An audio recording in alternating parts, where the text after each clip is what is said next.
You're now listening to Sound Talent Media. Check out more shows at soundtalentmedia.com.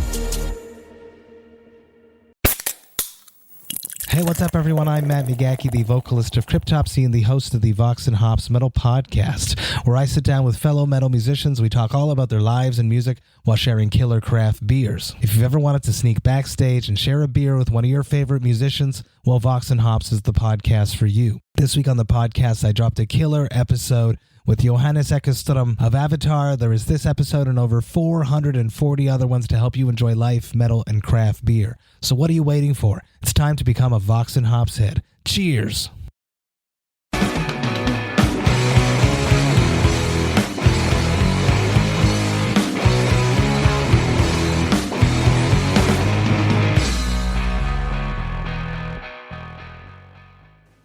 Hey guys, it's Blake, and before the show starts, I just wanted to give you guys a heads up. I was experimenting with a different microphone on this episode, and it did not perform as I would like it to. So, you can still hear me just fine, the quality's just not quite as good. So, I will be ditching that and going back to my other mic, which seemed to perform just fine. Okay, on with the show. Welcome to the ToneMob.com podcast, the show where we talk about guitar tone and the people behind it. With me today, I have Stephen Pettyjohn of Pettyjohn Electronics. He's an audio engineer, a circuit bender, and based on our earlier chat, a reformed hermit. So, how you doing, man? Hey, I'm doing good. Oh, man, you probably are doing pretty good. I just seen that you were on the cover of the old Tone Report. That's got to be pretty sweet. Yeah, man, that was fun to see that come out. It just came out this afternoon, so looks like they got the cover action and an interview we did with them and a pedal review on the new Petty Drive. That's killer. Yeah. Man, the Petty Drive looks really sick. I have not got to mess with that, but that looks highly intriguing. It's a deep black hole of knobs and switches. Oh, You might never return. Who doesn't like that, man? That's fantastic. That's right. Yes. So I guess we can get started with kind of a basic thing. Like, what's kind of like your musical backstory, if you want to say? Do you like always play in bands? I know you mentioned that you did some. You had a studio of your own. You can kind of start wherever you want. Let's see here. Picked up guitar somewhere in middle school, and then played all through high school, and then kind of got into recording at the end of high school, and ended up going to electrical engineering at University of Alaska Fairbanks. So doing college up in Alaska there, studying electrical engineering to kind of learn. I was actually literally went in wanting to learn about design pedals and amps and stuff like that. Of course, they don't tell you how to do any of that, but it was much too much fun. If they would have done that, it had to be much harder and more taxing for your money. But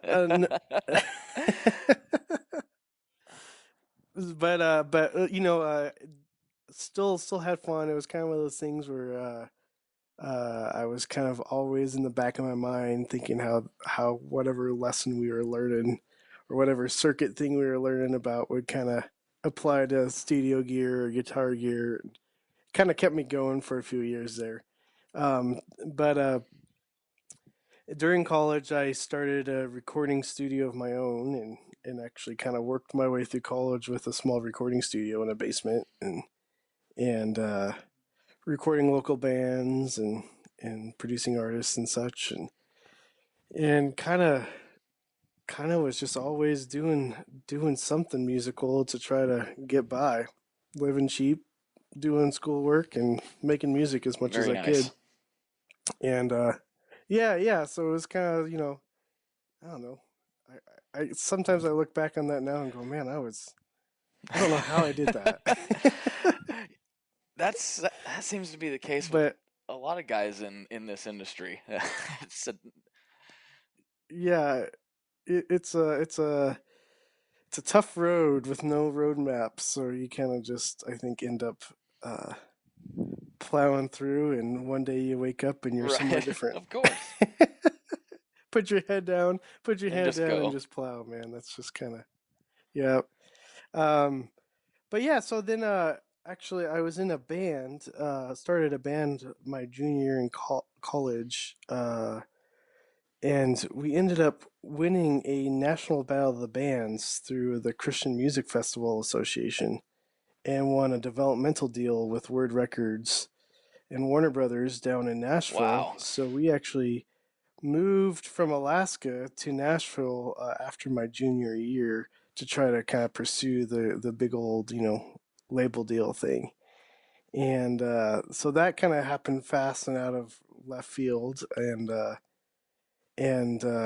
we ended up spending a couple years in Nashville. Just really what was cool about that was that was just seeing the music industry from that side of things. Being on the ground, meeting people, hanging out down in Music Row, and talking with A&R guys, working with producers and writers, and just kind of seeing how the whole thing worked. We did a lot of touring and just kind of did that full time for a couple of years. It ended up kind of not being what I really wanted to spend my life doing. Didn't really want to be out on the road forever, and kind of, I tell people I kind of got that out of my system. Right.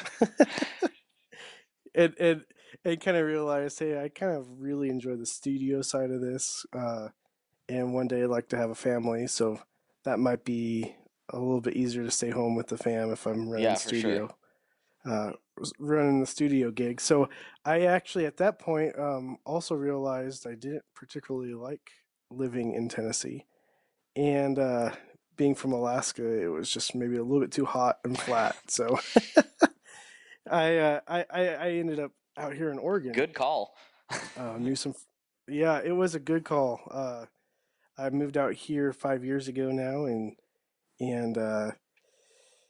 moved to Albany area actually, which is kind of a funny place to move to. But I have friends there, and they had a basement I could live in, so I packed everything I owned in the back of my Ford Ranger and drove across the country in the middle of winter and moved into my friend's There you basement. go.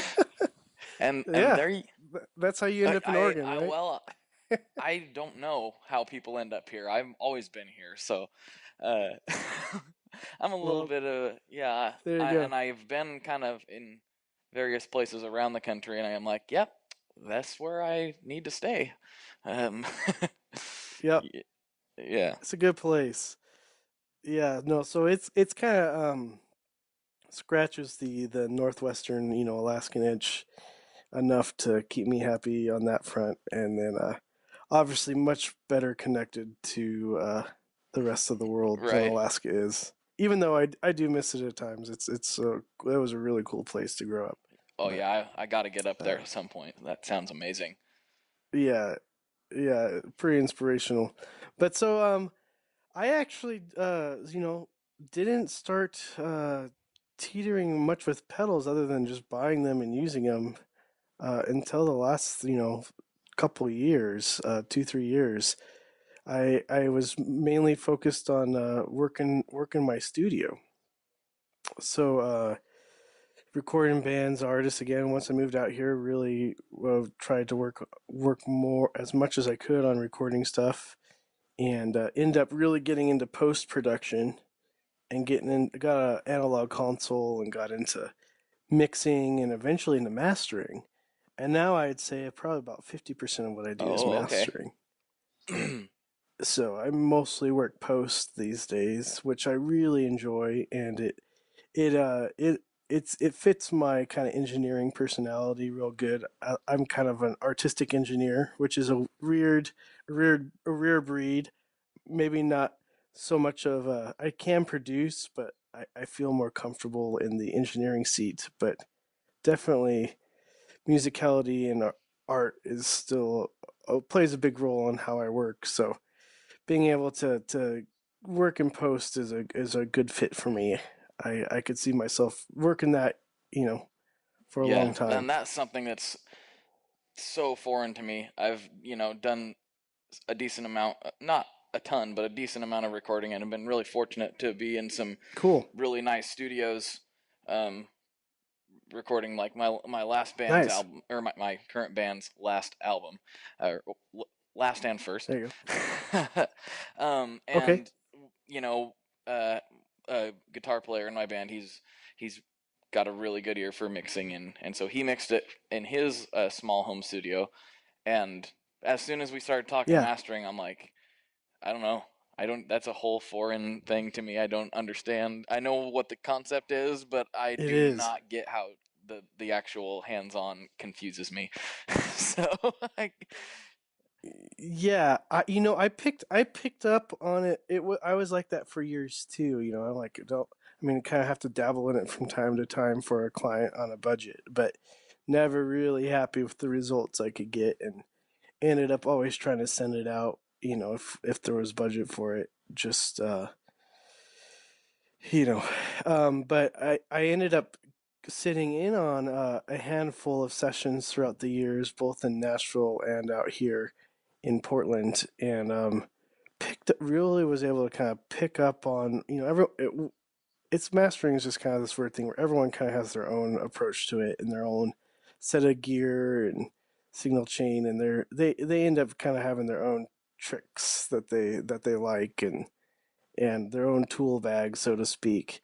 But so it's not a real hard science, but uh, I've picked up on some of those kind of really different approaches for mixing, and started experimenting with them. And after about 4 years now, I've really kind of come into some of my own, kind of created my whole own process for it that is very unique to me, and it tends to give results that I really like. So my clients seem happy. So that's yeah, that's that's what's the key, important, right? What's the name Yep. of your studio? And if you got a website, I'll plug that in the old show notes so everybody can check it out. Yeah. Sure.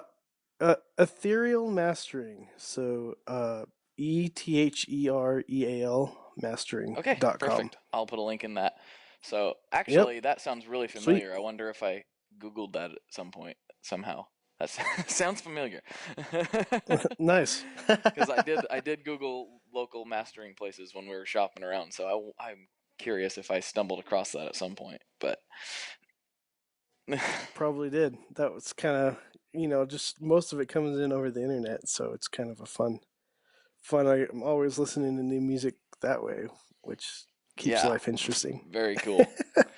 So, kind of moving back to more the guitar side of things. Sure. So the pre-drive, um, that, as I understand, is your first product that you came out with.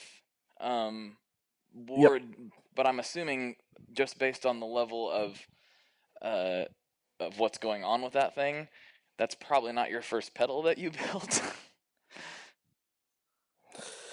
Well, that's the funny thing about it is it actually is my maiden voyage. Wow, well done. Yeah, thank you. It was oh, people sometimes ask me about the R&D process, coming up with these circuits, and it's very laborious, and there's much weeping and gnashing Hmm. of teeth and gray hairs. It's it's mm, easily the most challenging thing I've ever done. Uh, both pedals I've come out with now that I have two, both were equally hard for different reasons, and both took about the same amount of time. The first one, the pre-drive, so I hadn't really dabbled much in circuits for about 5 or 6 years, since I was mainly doing music, playing guitar and all that, doing studio work, and um, but in my researching studio gear, I had come across all sorts of on all the forums and such, all these engineers and technical folk talking about all the different circuits used in, say, microphone preamps or recording consoles or EQs.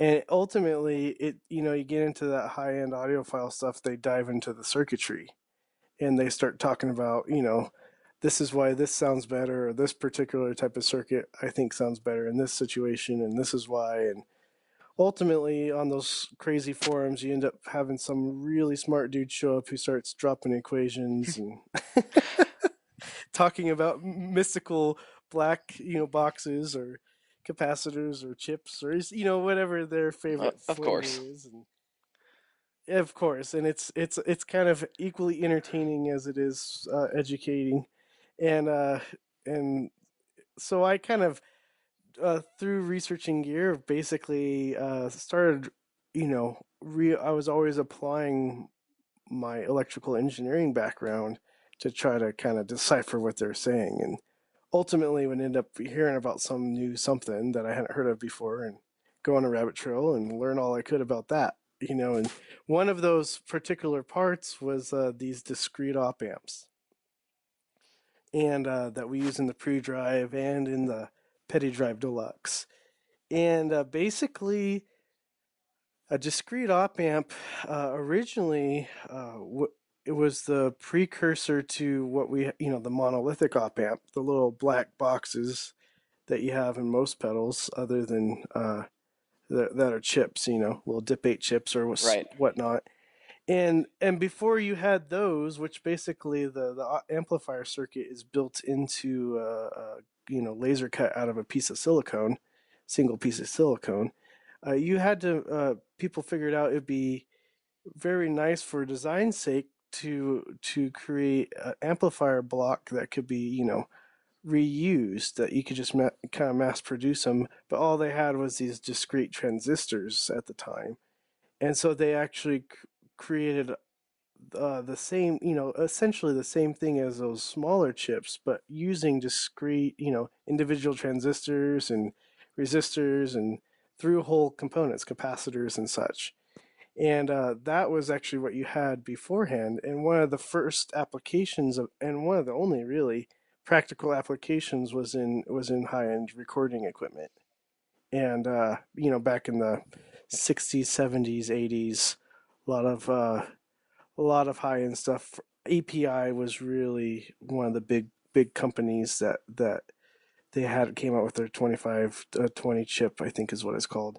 Anyway, they have just about every stage in their consoles is driven by one of their discrete op amps. And same, you have some of the Neve gear, older Neve gear had discrete op amps in them, and as did the John Hardy 990 chip bass gear. And so there's a whole slew of kind of gear that is still to this day coveted and kind of mythical in its tonal Oh qualities. yeah. Uh, and amongst studio engineers. So I I uh, I kind of just had this thought of, well, I know these chips are really expensive, but I wonder what they would sound like in a guitar pedal. Would you get this? They're kind of known for being clear and punchy and fast and just kind of more musical and more open than a standard op amp. And so I wondered if and that's in the case of a Right. microphone pre or Yeah. EQ, right? So I thought, I wonder if I could get one of these to work in a guitar pedal, and would it have this a similar effect compared to your standard guitar pedal using a anywhere from a 45 cent, 45, 58, or $4 Burrs Browns is a high end audiophile chip, so to say. But these discrete op amps are $50 to $100 a chip. Wow. I And I yeah, knew they so were they're like expensive. I didn't know that it multiple. was getting into that territory for a small piece of small piece of the puzzle relatively. So Yeah, yeah. So there's a whole slew of them. I don't know. There's at least 30 to 40 different discrete op amps out there in the market. There's probably more. I don't know. There might be over 50. But and they're not all necessarily interchangeable, and it's a real interesting class of electronics. It's I've actually built a few kits too, and building them in the original through a whole way, it's quite a yeah. chore. So anyway, lots of design, so I dusted off my, this was the idea that basically sparked Pettyjohn Electronics and then was this idea of, could I use these discrete op amps in a guitar pedal and would they sound good? And it was literally that much. And I got approached by a business guy and also a guitarist on the worship team at our church there in Albany named Chris Hoff. And he was looking to start a business in music manufacturing and heard I had an idea. I was talking to some friends. Basically, met up with me and heard out my idea and said, I like the idea.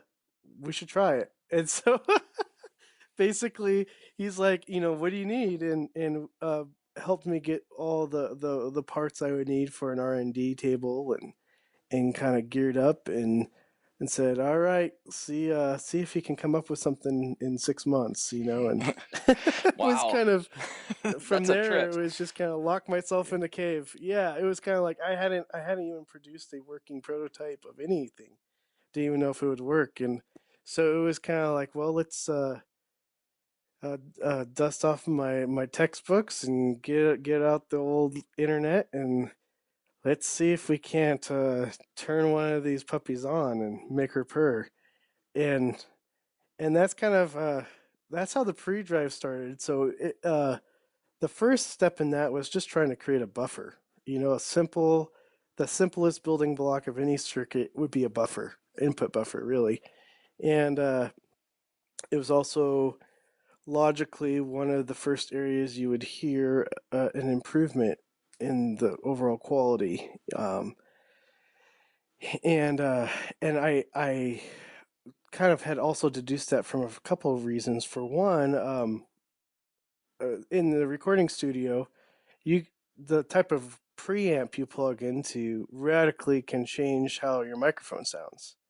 For instance, I can take a $100 SM57 that sounds just kind of okay through a cheap preamp and plug it into a Neve preamp, and it makes an electric guitar amp or a snare drum sound awesome. Right. But it doesn't necessarily sound all that awesome through a cheap preamp. This preamp interacts with this microphone and really brings it to life. So I had that kind of studio mentality. The first circuit in your chain is the most important. Whatever you lose in that first circuit, you can never really get back. So I thought, this would be a good place for a real high-end audiophile circuit. And beyond that, I started noticing on my pedal board, if the whatever pedal I put first in the chain actually started changing how my guitar sounded. And I started realizing, whatever first buffer I was plugging into was loading my pickups differently. It would either give me a brighter or a warmer or a more muffled tone. And I thought, if there's ever a place to put something this high end, it would be right in that first always on spot. And so basically, I took me a few months to build a buffer that even worked on pedal power, because these things take real high voltage, and I had to figure out how to get it to work on, it pre-drives on 18 volts. But anyway, finally got one to work, and started comparing it to, say your classic buffers. I built, the buffer that's in the Klon that some people like, or the buffer that's in a Tube Screamer, or all these kind of your kind of classic pedal buffers as kind of something to compare to. And I just noticed an increase in clarity and in depth, and just sounded, musical without being harsh. Clarity without being harsh. And I thought, this is exactly, more string harmonics and more pick detail. And I thought, this is exactly what I was hoping to get out of this, something of this effect, compared to kind of the other buffers on the market. And I thought, well, let's create a pedal that would have everything I could ever want in the first pedal in my chain. There you go. you know, and so that's where all the features on the pre-drive started. I said, okay, I've got a great buffer. Now, how can I make the a bunch of really useful things so that if I'm going to make this expensive of a buffer, can I? What are all the things I would ever want in a first pedal always on type of Mm-hmm. application, and both live and in the studio. And so the pre-drive was kind of my first attempt at taking this application of these discrete op amps, and trying to create kind of a premium every feature I could want on this first on in my chain application, and kind of to the nth degree, so to speak, and kind of be a real powerful studio tool for the session musician or the engineer, yet be robust enough to take on the road. And so that's kind of where a lot of the features in the pre-drive were born out of that thought process. And you know, the rest is, I'll let you kind of ask from there. Dissecting it the way you just broke it down, that's like, oh, okay, well, that's why he did that. Like, I get it. Like, okay. Yeah, I mean, to me, it's always seemed, without actually talking to you first, it's always seemed to me that it was derived from a, a studio perspective with the features that were built into it. And so it's really interesting to find out that that was actually the case. So, yeah. absolutely. Yeah, so for instance, the circuit's actually designed and built in true audiophile form. I I ear tested a bunch of different high end capacitors um, for the coupling caps, and ended up with the real high end line from Wima, the MKP8 10s, that I just were the closest thing. I actually built a direct coupled version of the circuit and compared it to the one with the caps in it, and tried to find the one that was the closest thing to not having any capacitors in the chain, Oh, okay. and I was then about to go. So now used hold on. You're yeah about to exceed my electronics knowledge because I don't know yeah what that means, but yeah I do now. so I got you. Yeah, so Mhm. there's the Mhm. capacitors in the chain can affect the tone. So I actually built one without any in the chain, which wasn't able. It's not something we Of can mass course. produce, but just for the sake of comparing to, um, I went ahead and went through that whole process, in my studio and through guitar amps, of auditioning different series of capacitors, and using audiophile resistors, and just kind of took it to the nth degree. My thought process there was, if I'm going to use two $50 chips in this pedal, I'm going to give it the best quality possible around it of circuit support to really let these chips shine, you know and so I really tried to make it the circuit as simple, yet as and as transparent as possible, so that you really heard what those, could try to hear what those Mhm. chips were doing, and set them up for success. Yeah, it doesn't make sense to you know, spend the money on the chips and then have everything else be kind of lower grade. It kind of defeats I mean, it makes me wonder if you were to if somebody was to do that, if you'd even be able to tell what it was doing, you know. Not nearly as much, and a lot of the stuff we're talking, it's kind of a hard pedal to talk about. I'll be real honest. It's more something that you plug in and go, oh, now I can get it, Yes. because the descriptive words are kind of Well, funny, and maybe even seem hypey or markety at times, but we're just trying to talk about well, it. I mean, trying to describe sound is always a difficult thing. Like, uh, Yes, and sometimes just end up sounding like a moron when you do it. But it just is because right. it's using words. That's it. It's just I don't even know how to describe what I'm talking about. Language, exactly. The English language fails to fully describe what our ears can hear, and what we can feel in sound and tone. So, we do our best, and Right. So that's the story of the pre-drive, and And the Hmm. Petty Drive is a pretty recently. I mean, when did that come out? Just in the last month or so, or 2 months, or something like that. Yeah, we officially released the Petty Drive June 30th. So it's just month and a half it's been out now. And it's already we've already sold about half as many Petty Drives as we did the pre-drive for the whole entire year, before that came out. So it's been a great start for us. We're actually kind of had to hire a bunch of people, and it's been a July was crazy actually. I'm glad that it's Hey, August. that's good problems to have, man.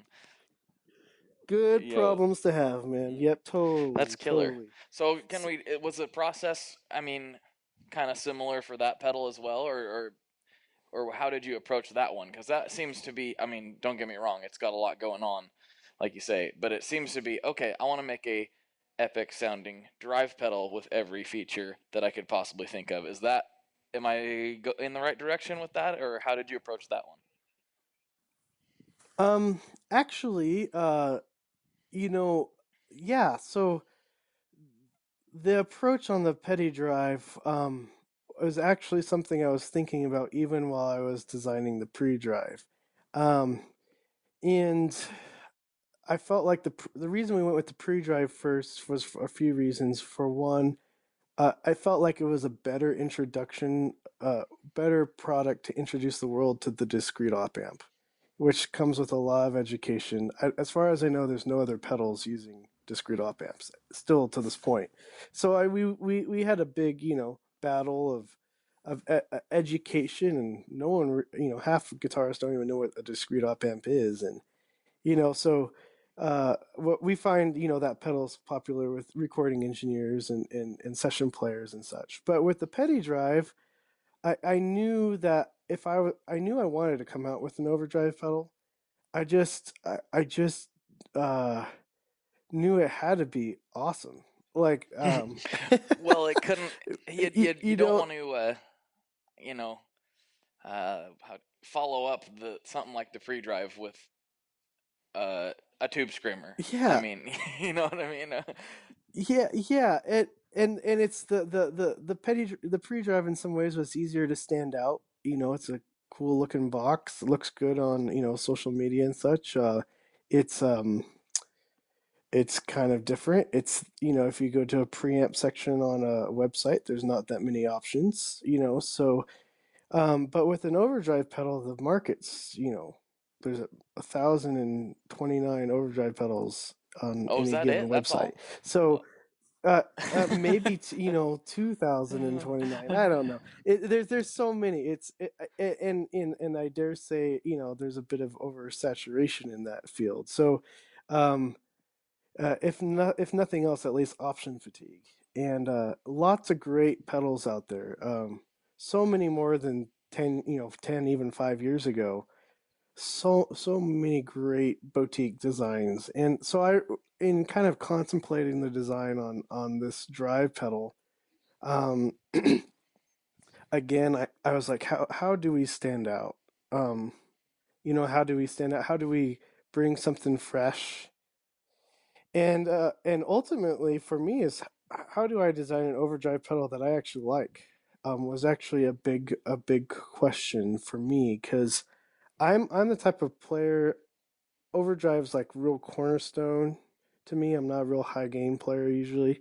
Um, session work, and whether it's playing at church or playing at a bar or any sort of gig like that, overdrive is kind of my core drive. And I've used amp drive for years, and I always felt that pedals kind of lacked in a few areas. And I kind of used an overdrive pedal when I had to turn my amp down, or you know, it was almost like a compromise to use an overdrive pedal. Yeah, I hear that, and like you say, I think until the last few years, I mean, it's the quality of drives lately is just out of control. But I mean, there's Yeah, the legendary ones that sound pretty good, obvious or sound really good. But then I just feel like the '90s were a big letdown as far as overdrive pedals go. there, there, there Oh wasn't yeah. anything. I shouldn't say anything. There's not a whole lot that I was aware of that would really blow up my skirt today. But then again, I'm kind of living in a spoiled age for a pedal addict like myself. So, Completely. And so, some of my criteria are like, I've got to kick every overdrive on my board off and be happy to gig with this, my drive. So it was kind of, there's a bit of personal competition within myself. Can I create a drive that is that makes me not crave something slightly different, or mm-hmm. the classic I'm always tweaking, I'm always reaching down because it's not quite right, and it sounds good but it's just not quite right, that whole Oh no, I syndrome. have no idea what you're uh talking about.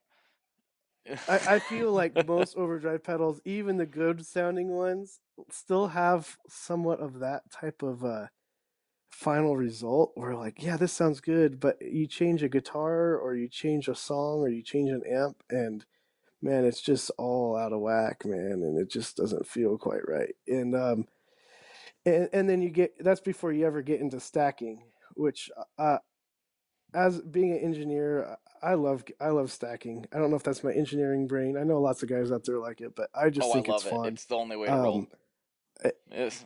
yeah, and it brings so much character, and yet at the same time, it's a huge unknown equation that is kind of sent all these guitarists, into the endless abyss of trying to figure out which pedals are going to play nice together and sound good with your guitar and with your amp and style, and it's fun, but also kind of endless, which is maybe part of what makes it fun.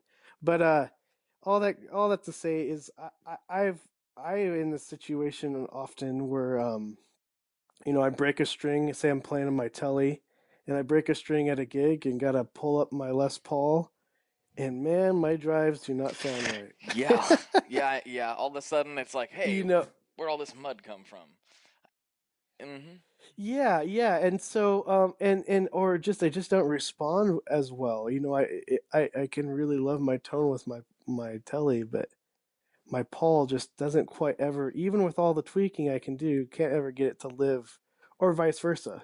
Find a pedal I love with my Paul, but not with my telly or my Strat, and so I really I that that's one area I really wanted to, man, throughout the entire R&D process on the Petty drive. I was constantly switching guitars.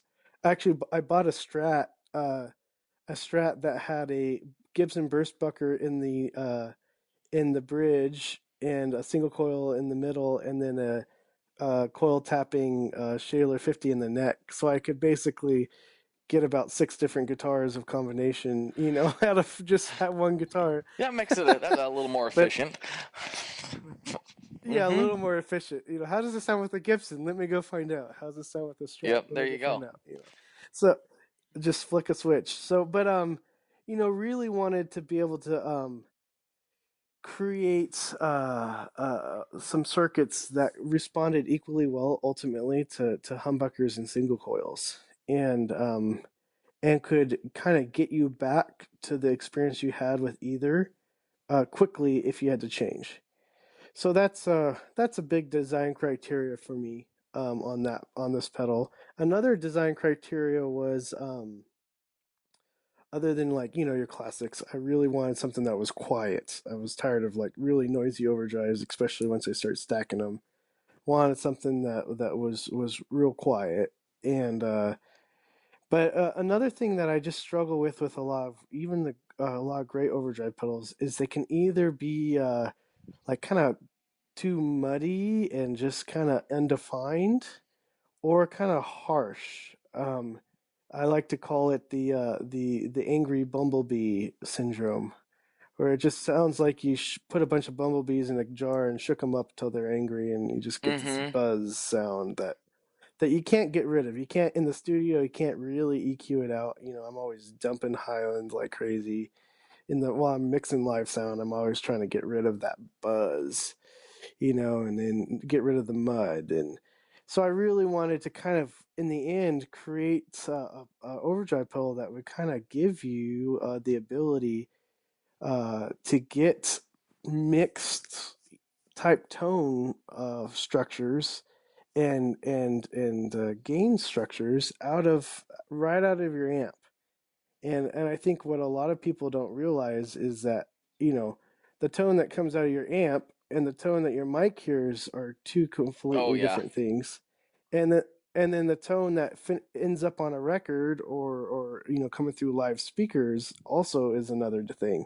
Once the engineer has EQ and compression and all the studio tricks, to kind of make it sit in the mix right, it ends up sounding a whole bunch different than it originally sounded. So I kind of, took all this kind of post knowledge I have and even some engineering experience I have and tried to create circuits that were voiced kind of as those sweet spots of where I normally finish with a mix or finish with a master, so that the engineer wouldn't be dumping these areas that normally build up in a lot of classic overdrive designs. And so that's kind of, I think, a unique approach in that I really tried to create final product voiced circuits, which and yeah, that's kind of and then I think maybe the last thing I wanted, I'll mention on the design thought process is actually in gain stacking and in working in the studio a lot. I find that I actually need a lot less gain than you might think you do, especially if you're just jamming in the bedroom or, even in a bar. Well, by the time you put a mic on it, you actually end up turning down the gain usually 30%, at least, and just cleaning up that signal. And so I found with a lot of the pedals I was using is, I back off the gain and kind of have this tiny little sweet spot where it's kind of edge of breakup. And I would try to put pedals there and it would be like this tiny little spot that if I just barely touched it, it would be out. And then all this extra gain that I'd never use. So I try to kind of create a low and a medium gain side that really had a smooth transition through, and really kind of blew up that sweet spot, so to speak. And so there's not as huge of a range of gain. It's real, and they're really designed to stack to kind of get your standard medium to higher gain overdrive. You don't really get it out of either circuit by themselves, but it's a kind of a blown up That's what I was sweet gonna say. spot, Like a so to really speak. like wide sweet spot, basically.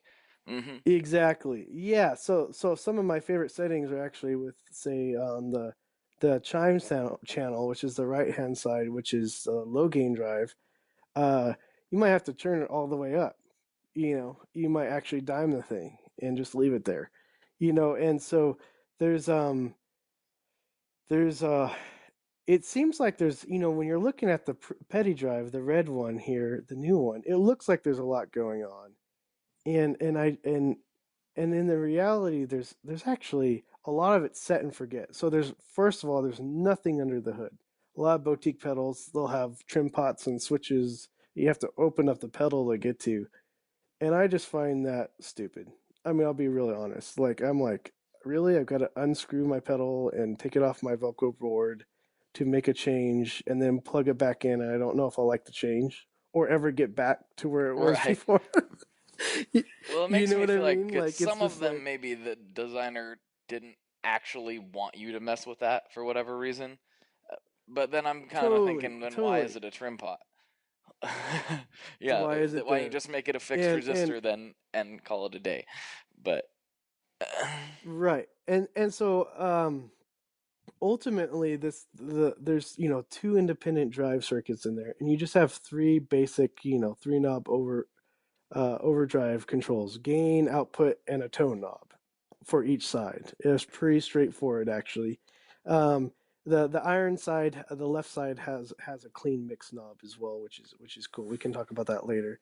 But then you have the series of mini toggles, and it's just each side has a three-way clipping switch, and each side has a three-way low cut switch, which is kind of a studio approach to it. But basically, as I was designing it, as you've probably experienced, as you change clipping, lots of pedals these days have different, clipping sections that you can change. But your low end, both your high end and your low end always seems to change with that. And so basically, that three-way low cut is there to be able to compensate for the three-way Okay, I clipping. gotcha. So does Yes. that make sense? And so you could literally cycle through any three of those clipping and then quickly cycle through your low cut switches to get to a consistent low end profile that works with each clipping. So you never, you might want to have the hardest clipping, but you could still have great low end. Or if you go to, a little more open setting, but it would get too muddy because more low end's coming through, you just use the little low cut switch to tighten it up. And so it's there, those are there really kind of be set and forget and to interact with the clipper. And and so and then you use the tone knob to adjust the high end, whether it's the harshness or the kind of sizzle on top of the clipper. And so it's really a pretty straightforward thought process that allows you to get real usable tones out of every single clipping option, no matter what rig you're on. Very cool. Very cool. So yeah, we going down your products here. You got those too, obviously. Something I've been asking some of the builders. If you're willing to talk about it, is there anything in the pipeline that you're particularly excited about, or are you gonna kind of focus on these guys for a while? Yeah, it's hard to say when and where and what, but there's definitely more products on the in the pipeline. I'm been kind of backlogged with orders on the Petty drive since we released it, but hopefully here in the next couple weeks I will be digging back into my R&D mode and start working on the next round. I will say there's plans for a few more dual pedals and potentially plans for single pedals as well. So we're kind of still in the process of figuring out what those are going to look like, what they're going to be, and testing the circuits. And as we get along further here, we'll have release dates. But the line it will be actively growing for a Very while cool. now. Well, I can already tell that I would Yeah. be signing on, because I'm a fuzz addict. So if you come out with a petty fuzz, you can just pretty much sign me up. I'll be there. Oh man. Oh Fuzz yeah, it's addict, huh? it's it's kind of gross. It's kind of That's a good gross. one. It's like real. Yeah. Why do Uh-oh. I need this? Well, cause I do. Yeah. That's like early on when I in my pedal collecting days, I call my buddy. I'm like, I got this new fuzz. You gotta check it out. It's so sweet. And he's like, wait, hold on. How many fuzzes do you have right now? I'm like, I don't know. Let me count them up. And this was pretty early on. I'm like, oh, it looks like I got 9. And he's like, and he's like, Nine how many fuzz pedals do pedals. you have? I'm like, 12. And that was a couple of years ago, so you can imagine it's only gotten worse. It's Uh-oh. not a good. It's well, it is good, but only I think it's good. Yeah. A funny story on fuzz. Early one of the first 10 15 petty drives we built. Um, one of them, the iron side, decided it was a fuzz Mm. pedal and turned itself into a fuzz box. A very cool Oh gated yes. fuzz, actually. It's kind of a Fuzz Factory esque, but with a gate, a very natural gate that was really cool. And I spent about 6 hours trying to figure out why it was doing that because I want to take that and see if I can't Mm-hmm. reproduce it, because I was just love playing with it, and I Oh still dang haven't it. figured it out. So I know. It's elusive. These circuits they're kind of crazy, but sometimes I've kind of succumbed to. I think I'm just gonna box it up and it will be a an Well, anomaly it deserves to Oh be boy, played. I'm gonna have to make the drive down there and investigate that. Oh And try man, that one out, right? man, you should see me. I'm grinning like a schoolboy right now. It's ridiculous. Uh, oh, Oh that's yeah, fantastic. that's the kind of thing that Uh, it's a time warp. You plug one of those in, and all of a sudden an hour is gone, and you haven't got anything done, but Me, you had a oh, good that's what time. it's all So about. That's so awesome. So I've been asking this question. I know we're getting close here. Uh, but I've asked this question the last couple episodes of everybody, so I figure I might as well keep that tradition alive. sounds If good. you got the time, uh, what would your dream rig be? Kind of going from guitar to amp. You don't have to get down to you don't have to Guitar get down to amp. speaker cables or anything, but Sure, sure. Um. Oh man. Well, I I have my own episodes of gas, just mm-hmm. like everyone else. Right now I'm kind of eyeing planning out a little bit of a new board for myself, based around a couple new pedals that have come out recently. Obviously a pre-drive petty drive Of course. combo, which just basically to get and I will mention that the petty drive was designed to interact with the pre-drive. And so actually you get the most out of the petty drive if you actually have a pre-drive hitting it in front, which is kind of interesting. So obviously it sounds great on its own, but between the two of them you get basically as many channels of gain as you could ever want. And so that's fun. So that kind of takes Yeah. care of all of that. Obviously a volume pedal for me is a important piece. Um, and then I haven't played it yet, so I'm stepping on a limb here, but almost purely due to the how slick it would be a Boss DD That 500 because it has that same front face, the angled front face as the Pettyjohns, and some sort of reverb pedal. I've even toyed with the idea of rehousing, say, a Hall of Fame or something in one of my boxes and just having this slick Oh, I angled, see where your head's at. all Yeah. across the front. Mm-hmm. Yeah, yeah, yeah. It would just be just all front row, uh, real basic, drive, volume pedal, delay, and reverb, That and would look cool. yes. So that would just be real slick, kind of flyboard, so to speak. And then I've also I've been kind of I think Summer Nam Boss really came out with a couple of really cool products to put them back in the game again. I've been wondering when they are going to do that, but I think their new looper there is pretty darn looks pretty darn cool too, as far as the features and the functions. And so I've been thinking about setting up a big board based around that, being that on the front row as well, and keeping all my time-based stuff back there, with it can sync through it with the tap and such, and kind of going with that same theme of the front row with the angle and the true bypass switch look. I just think that's pretty fun. And then as far as guitars and amp go, I'm a I'm all over the place right now. I'm gassing a little bit for I just recently stumbled upon the PRS Oh, the Starla. Starla is great. I I want The one too. Starla. I really do. I mean, it's just I'm a huge fan of a guitar that can give me a lot of different tones out of one rig, so I don't have to change the guitars.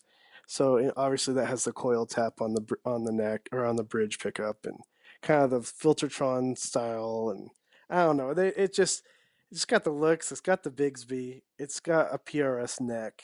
I'm just like, They are oh man, beautiful. I mean, they have kind of that that less polished shape, but they got their own thing going on. They're gorgeous. they got their own thing going on. Particularly I found that they make it's not real popular, so I don't know if they're making it right now or not. But I saw one on eBay. I think it's called Ice Blue. Have you seen that finish on that I guitar? have not. It's like it's like a sparkle, almost a Pelham blue type vibe. Oh my Oh no, goodness, actually I take that that back. I right did there. see that. Somebody had one on Instagram somewhere. I gotta Yeah, find that again. Yes. yeah. I actually posted a picture of one on Facebook a few weeks ago when I found it. I'm like, oh my god, that might be my new guitar. But obviously that seems like a great guitar at a great price. I'm really intrigued by those pickups. I'm intrigued by by the playability of their neck, but I'm not a huge. I'm actually not a huge like standard humbucker fan, although I have a few. But right now I'm kind of in a single coil P90, maybe even Filtertron type mode, where I like that a little bit more of a saturated, Mm-hmm. sparkly tone. Um, you know, I'm kind of going leaning that way. Obviously, I like to have them all, man. I like the tellies. Uh, I live up here in Bend, or close to Bend. I'm in Sisters actually, and Rogue Guitar Shop is here in Bend. I usually just drive their Yeah, orders go tell them over, hi for me. and Yeah. yeah, and I end up TMG's over there Mm-hmm. now, uh, and so I played a few of theirs a couple weeks ago, and gosh, I had to say their telly was one of the Yeah. new ones, since there's things have changed Oh hands over yes. there, and gosh, that was actually that was like an experience. I don't know if I've ever felt and heard a telly like that one was, and I went, oh my gosh, that is something. And of course, I'm a huge fan of the Veritas, Mm-hmm. Portlander semi hollow. I think the Starla is kind of like my attempt of getting a guitar kind of like that, but for about a Yeah, third the price. that is one of that one. I was looking at their stuff today. I'm going, oh, this is something I need to get my hands on somehow. Like the Veritas stuff Yeah, was blowing my we mind. did So we did a Tools for Tone event with them last year with the pre-drive, and Casey brought out a few of his guitars, and they were just unreal. Playability and tone and just craftsmanship was just like, man, that's that. I've actually historically have been a vintage guitar guy. Pretty much all of my guitars I've ever bought are used and usually as old as I can afford, and you know yeah, I'm kind of right so there with you. uh I bought a Rickenbacker but this year, but and that was the first brand new guitar I've ever bought ever. there you go. Yeah, and so, but with these days, with the whole boutique guitar world blowing up, I'm like, I need one of those. I need a Veritas. I need a doozy. I Mm-hmm. need like one of each of these flavors. And they're all just killer flavors, and I think all these builders do such good work. I can only hope I can maybe score a few trade points for some pedals towards a couple of these guitars, Well, I one day. liked some. I mean, it's funny that you mentioned Veritas because I uh, I just recorded an episode, last episode actually, with Chris Benson from Benson Amps, and Oh, cool. he's like, have you Yeah, yeah, checked out Veritas guitars? I'm like, no, and then I did the next day and was like, where have I been? What am I doing with my life? yeah. Why? They're incredible. Yeah. So some of these builders right now they're doing such a good job at you know making these new designs that aren't stupid. Like, you know what I mean? There you It's go. Yep. like you could make some sort of ridiculous looking guitar, and yeah, this has never been done before. It's like, well, there's a reason that's never been done before because it's horrible. But these Right. these some of these the stuff some of these guys are coming up with, Fano and others. It's like, man, that's beautiful. Oh Good yeah. job. Oh yeah. I played a Fano over there at Rogue that had some P90s in it that made me gasp pretty hard after Fano with P90s in it because it was just like, oh, this is what a P90, kind of offset Jazzmaster like guitar is supposed to be hmm like, man. So I think you know I think I daydream about in my studio up there because I tend to rationalize having lots of different flavors for the sake of the That's studio, totally but legitimate. That is completely legitimate. Yeah, there you go, right? that's a Right, business right. write So off. Come on, man. that's right. That's right. but so I daydream about which model from which maker I like, and I think I need at least six or seven of these guitars out there right now to kind of a complete. But I feel like 30 years from now it will be a collection from this time Yeah, era, and I think it's a good chance a lot of these companies won't be around, and it would be kind of a special thing to have a yeah. collection of these guitars from when they're being made, I and almost feel like this is kind of a, I don't know, like there's been boutique guitar builders forever, but these last, like, I don't know, 4 years, it's like that's when people yep, really started cranking out the magic. In my opinion, maybe I'm inaccurate. Maybe that's yep. just when I started paying attention. But I'm pretty impressed. I gotta say.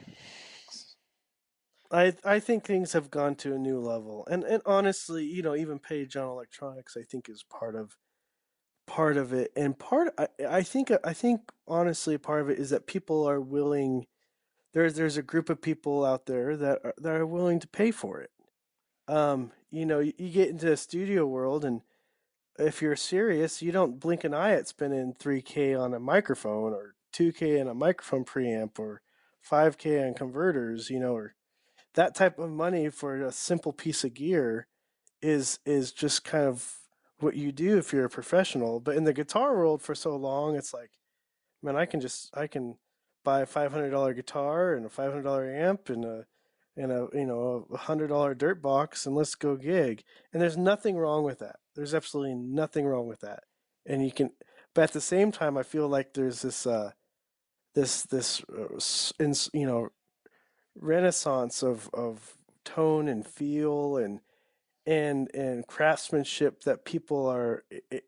It's not even so much people say, well, people in the crowd probably can't even hear that. And I think some of the times that's I actually think a true. lot of the time it is, but Um, I don't think it's necessarily for them.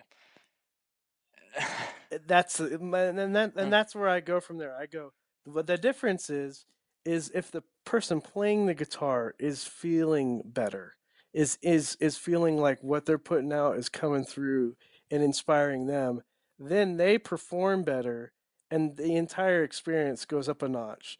If they're not worried about messing with their tone's not quite right, so they're messing with the pedal. If they can just sit down and rip, be inspired, and create musical moments and connect with the crowd, man, and the gear's not getting in the way. It's just pushing that all forward. There's something special about that, and I think a lot of these high end builders, that's what they're really building for. It's not necessarily even for the audience. It's so that when the musician sits down to play, that the gear responds and doesn't hold them back, but actually pushes them forward, and gives back and just every step of the way. And I think that's so neat, So um, as far as amps go, oh man, I want to finish the That was question that because was a amps go. brilliant little diatribe you just went on there. I couldn't have said that better than myself. That was You like that? fantastic. Yeah. Good. Yeah, no, that one that's my little spiel, man. I tell that to people all the time. I'm like, it's and I think that's something I found, the whole feel, the interaction between the gear and the performer is something that even my pedals are all about. They're all about in the studio being able to get exactly the tone you want coming through the microphones without having to do a ton of tweaking, just quickly being able to get there and getting a sound that fits in the mix right away. Um, that allows you to focus on performance and focus on getting your take right. And if it feels right, you can get there faster. But then you can take that out on the road with you. It's not just stuck in the studio with you. You can actually go perform that out. I think that's really really important. And so it's a big part of what I do. I think it's finding that inspiration and that feel of everything. When it really comes down to it, it is about the music, and trying to reconnect with music these days is really important. And I That's all digressed right. again, but I think it's an It is. important It's part. very important. You can't I talk about think it enough. So that's uh, great. yeah, and I think we're always in this pendulum balance of fun and seriousness with this industry, right? It's all a ton of fun, but it's also really serious. Connecting emotionally with music with people can be really serious, can be really fun. And I try to keep those both, try to balance those as Right. much as I can as I'm moving forward. But I think I do, as far as amps go, I'm in the same boat with like the boutique builders of Mm-hmm. amps. Right now, I think Jackson Ampworks has some of the best stuff I've ever heard. Um, I think in the styles that I like, their Newcastle and Fullerton, they've got a few models that just are just mind blowing to me how good they sound. I think there's three or four other companies making just killer designs. You got your Bad Cats and your Morgans and all these. Tyler's another one that makes some. Even Benson up there is doing some great work. And I haven't really dug into it yet to find which exact ones I would want. Mainly because I'm still working on my pedal board and my guitar, setup. I feel like after I kind of got that a little more solidified, I'm gonna go. I'll go amp hunting when I can afford to. it, until then, I'm playing. Right now, I'm playing. I got a little amp that's done me really well. I got a 65 amps Mm-hmm. 112 cab with a Celestion G12 gold in the back. They're a great cab. That's a great 112 cab. I got that with the idea of using these, smaller wattage kind of lunchbox Yeah. tube amp heads, and just wanted to get a whole collection of them for the studio. Basically, have a little rack of lunchbox heads because they're not that expensive, and just wanted to get a really good cab that I could use any of them with. Whether it's like a little transatlantic or at the time a lot of the boutique companies weren't really making them yet, but now they are. So now Jackson or a Morgan or any of these smaller guys making these smaller heads under 30 watts. I just use them with my cab. But right now, I only have one, and I'm just using it's a little Oh Vox man, Night that is Train a that I've great little modded. amp, isn't it? I've modded a little bit. Yeah. Oh, I just love it. And what I did a really simple mod that really was a game changer for the amp for me. For one, I bought the cab. I actually bought it new from PGS, which I very rarely do, but it was when they still had their showroom downtown Portland there. I went up with my guitars and my pedal board and sat in the amp room and tried out combos of different combos versus heads and cabs, and just played my gear through every possible combination I could find that was remotely in my price Yeah. range. Hey, I've done that same and exact thing, and and the and night train I is the one I wanted too. Yeah, and I ended up on this night train with a nice cab, and it sounded, I put it side by side with the hand wired AC-15, and I liked the night train a little bit more with the 65 amps cab. And I was like, and it was $400 less. So I went with that. And then I did a little mod. I thought, this is going to get me by for a while, but definitely still thinking about getting other heads. And I has this curious switch called the a thick Yes, and yes. bright mode. I don't know if you recall that, but basically if you throw it into thick mode, it bypasses the EQ and you get a lot more gain and kind of sounds like a kind of distortion Mm-hmm. channel or something. But it's a lot warmer. And I went, man, if this thing could clean up, because I feel like the EQ is a little brittle and a little thin. And so I dropped a low gain tube in the front end of that, and voila, the thick mode is plenty of clean headroom, and I can get full swing out of that at any gig. I can get full swing out of the power amp and the preamp and bypass my EQ Wait, completely. So wait a all my second. tone What's your is name right out again? of my pedals. My, oh yeah, okay. Stephen Well, that's who I Pettyjohn. thought I was talking to, because my friend did the exact same thing with his night train. It's great. Like Oh I man. went up there to buy the I went up there and did the same thing that you did. Shot it out all the gear, and I was like, okay, when I have the scratch, I'm gonna be buying the night train. And then he's in my band, right? So then his birthday came along before mine, and his parents and his family went in together. He didn't have any idea they were getting it for him, but he had mentioned he wanted that amp, and Oh, they bought it for nice. him. And I'm like, well, I can't have the same amp as you. I gotta get something else. But he did the same Right. exact thing. He popped a lower gain tube in, and exactly, that thing sounds great. He built his own cab, and it has Yeah, a greenback in it.